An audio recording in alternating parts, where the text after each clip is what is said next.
आपको सर मैं बताऊं, हर चीज़ों के लिए नॉर्थ ईस्ट के लोगों को आंदोलन करना पड़ता था, सड़क में आना पड़ता था अपने हक के लिए और अपने पहचान को जिंदा रखने के लिए, अपने जमीन जायदाद और अपने जो भी इतिहास को सुरक्षित करने के लिए। कांग्रेस के कार्यकाल में हमारे लोगों को विशेष रूप से कभी भी उन्होंने इंसाफ नहीं दी और हमारे लोगों को मजबूर किया सड़क पे आने के लिए, आंदोलन करने के लिए। और आंदोलन करते करते अपने जो भी इंसाफ के लिए उन्होंने आंदोलन की है वो इंसाफ तो दे नहीं पाया, इसके बदले गोली के जरिए कई लोगों को उन्हें हत्या की है। कांग्रेस का काला जो इतिहास है, ये इतिहास नॉर्थ ईस्ट का लोग, भारत का लोग कभी भूलेगा नहीं। वो कभी भी देशवासियों को, हमारी गरीब जनताओं के लिए वो कभी इंसाफ नहीं करते। सब उनको सत्ता चाहिए और सत्ता के जरिए देश के खजाना लूटने का उनका जो स्वभाव है, इसके वजह से आज उनके कार्यकाल में 55 साल से अधिक काल उन्होंने राज किया, उसके बावजूद उन्होंने देश को आगे बढ़ा नहीं पाया, देश के विकास के लिए उन्होंने कदम नहीं उठा पाया। लेकिन परम आदरणीय प्रधानमंत्री जी ने देश को भक्ति भावनाओं से सेवा की है। परम आदरणीय प्रधानमंत्री जी ने 2014 में जब प्रधानमंत्री बने, उन्होंने स्पष्ट रूप से कहा, देशवासियों को कहा कि मैं सिर्फ प्रधानमंत्री के हिसाब से नहीं, प्रधान सेवक के रूप में मैं देशवासियों को मैं सेवा करूंगा। और आज ये साबित हुई, पिछले 11 साल उन्होंने निरंतर मेहनत की, कठोर परिश्रम की, ईमानदारी से सही नीति अपनाया, सही परियोजना उन्होंने हाथ में लिया और सही सेवा करने के लिए सुशासन व्यवस्था उन्होंने लागू किया। और जिसकी वजह से आज सबको इंसाफ मिले, सबको सामाजिक न्याय मिले, सबको आज अर्थव्यवस्था मजबूत करने के लिए सुनहरा मौका मिले। यही है मोदी जी का दिल, देश के लिए भक्ति भावनाओं से जो देश सेवा करते हैं उसी को कहता है देशभक्त। और आज मोदी जी ने ये साबित किया, नई पीढ़ियों को भी आज देश सेवा करने के लिए उन्होंने रास्ता दिखाया।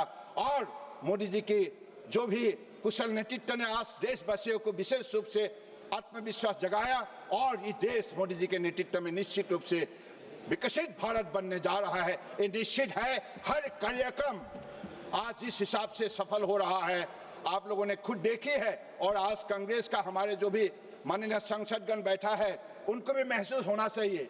आप मोदी जी की इस जो कार्यक्रम है, इस कार्यक्रम का साथ आप जुड़ जाइए। आपके मन में जो घृणा, आपके मन में जो नफरत है, ये नफरत से आप कभी भी अपने आप को बदल नहीं सकते और आपका कभी भी जनता आपको स्वीकार नहीं करेंगे, क्योंकि आपका जो भी कला इतिहास है, इस इतिहास को कभी जनता भूलेंगे नहीं। तो मुझे लगता है कि आज परम आदरणीय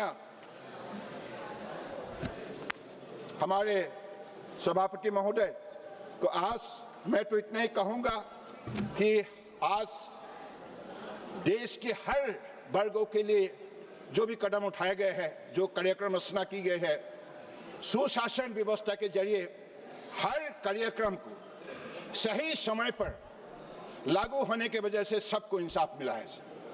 और आज विद्यार्थी हो, युवा हो, महिला हो, किसान हो या हमारे मजदूर हो, सभी वर्गों को आज जिस हिसाब से अपने जीवन को सजाने के लिए मौका मिले है, इसके वजह से आज देश शक्तिशाली हुई है। आप किसी भी सेक्टर को ले लीजिए, चाहे डिफेंस सेक्टर को ले लीजिए, चाहे पेट्रोलियम सेक्टर, चाहे शिक्षा विभाग ले लीजिए, चाहे खेल विभाग ले लीजिए, हर विभाग में जिस हिसाब से देश तरक्की करने लगा है। और खास करके मोदी जी ने साबित किया, कठोर परिश्रम अगर ईमानदारी से किया जाए, सही नीति, सही नियत अगर आप बना सकता है तो निश्चित रूप से आपने जो लक्ष्य तय किया है, इस लक्ष्य को आप हासिल कर सकते हैं। और ये साबित हुई है। आज हमारे देशवासी बड़े सौभाग्यशाली हैं। मैं भी अपने आप को बहुत सौभाग्य मानता हूं, इसलिए मुझे मोदी जी के नेतृत्व में देश सेवा करने के लिए मौका मिला है। पहले पॉलिटिक्स के सिलसिले में लोगों का जो गलतफहमी थी, खास करके पॉलिटिक्स में जो भी आता है वो वादा करते हैं, वादा नहीं निभाती है। लेकिन मोदी जी ने कहा, मैं जो कहूंगा उसको करके दिखाऊंगा, और करके दिखाया है। आप लोगों को सीखना चाहिए, सिर्फ नफरत भावना फैलाने से नहीं होगा। अगर आप भारत को भक्ति करते हैं तो आप जुड़ जाइए हमारे विकास यात्रा में, जुड़ जाइए।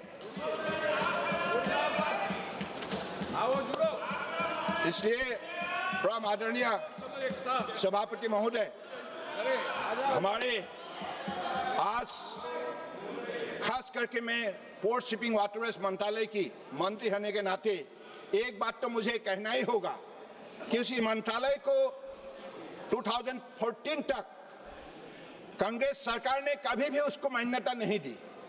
इसकी वजह से पोर्ट शिपिंग वाटरवेज में बचे हुए शक्ति, संपदा और संभावना को वो पढ़ नहीं पाया, और अगर इसको पढ़ लिया होता, अनुसंधान और सही उसको अगर अध्ययन किया होता, तो मुझे लगता है कि वो भी आज जैसे परम आदरणीय प्रधानमंत्री जी के नेतृत्व में अलग अलग हम लोगों ने कार्यक्रम रचना की है, वो भी कार्यक्रम ले पाते और देश का विकास होते। लेकिन उन्होंने इस विभाग को कोष मान्यता नहीं दिया, और पिछले 11 साल के अंदर जो भी व्यवस्था खड़ा की गई है, सागरमाला प्रोग्राम हो, मैरीटाइम इंडिया विजन 2030 हो, मैरीटाइम अमृतकाल विजन 2047 हो, इस विजन के जरिए उस विजन को हम कैसे जमीनी हकीकत से जोड़े और विकास यात्रा में इस विजन के जरिए कैसे देश को हम विशेष रूप से सहयोग करें, मुझे लगता है इसके लिए आस आपने खुद देखी है कि मैरीटाइम नेशन होने के नाते परम आदरणीय प्रधानमंत्री जी ने ये लक्ष्य तय की है, अगली 2047 तक भारत विश्व का टॉप 5 शिप बिल्डिंग नेशन बनेगा।